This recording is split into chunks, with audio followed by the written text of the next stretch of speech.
നിയമസഭാ തെരഞ്ഞെടുപ്പിൽ സംസ്ഥാനത്ത് ന്യൂനപക്ഷ വർഗീയത നിറഞ്ഞാടിയെന്ന തുറന്നുപറച്ചിലുമായി സിപിഎം കണ്ണൂർ ജില്ലാ സെക്രട്ടറി കെ രാഗേഷ്. തെരഞ്ഞെടുപ്പിലെ കനത്ത തോൽവിക്ക് പിന്നാലെയാണ് ഇത്തരമൊരു തുറന്നുപറച്ചിൽ. കല്യാശ്ശേരിയിൽ നടന്ന ഇ.കെ. നായനാർ അനുസ്മരണ പരിപാടിയിലായിരുന്നു ഈ വെളിപ്പെടുത്തൽ.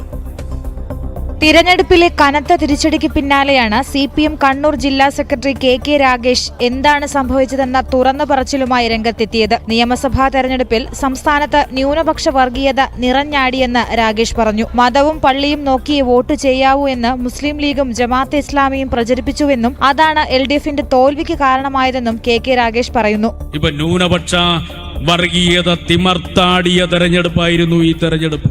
മതം നോക്കി വോട്ട് ചെയ്യണം എന്ന് പറഞ്ഞിട്ടില്ല.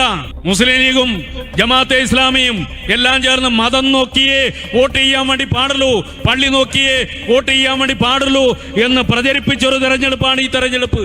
ഇടതു സർക്കാർ നടപ്പിലാക്കിയ ജനോപകാര പദ്ധതികളും വികസന പ്രവർത്തനങ്ങളും ജനങ്ങളിലേക്ക് എത്താതിരിക്കാനും ഇടതുപക്ഷത്തിന് തിരിച്ചടിയുണ്ടാക്കാനും ഇത്തരത്തിലുള്ള നീക്കങ്ങൾ കാരണമായെന്ന് രാഗേഷ് പറഞ്ഞു. അതേസമയം തെരഞ്ഞെടുപ്പിൽ ജമാഅത്തെ ഇസ്ലാമി ഇടപെടൽ ഉണ്ടായെന്ന് തുടക്ക സമയം തൊട്ട് BJP അടക്കം പറഞ്ഞ കാര്യങ്ങൾ സമ്മതിക്കുകൂടിയാണ് CPM ജില്ലാ സെക്രട്ടറി ഇപ്പോൾ ചെയ്തിരിക്കുന്നത്. ജനം, കണ്ണൂർ.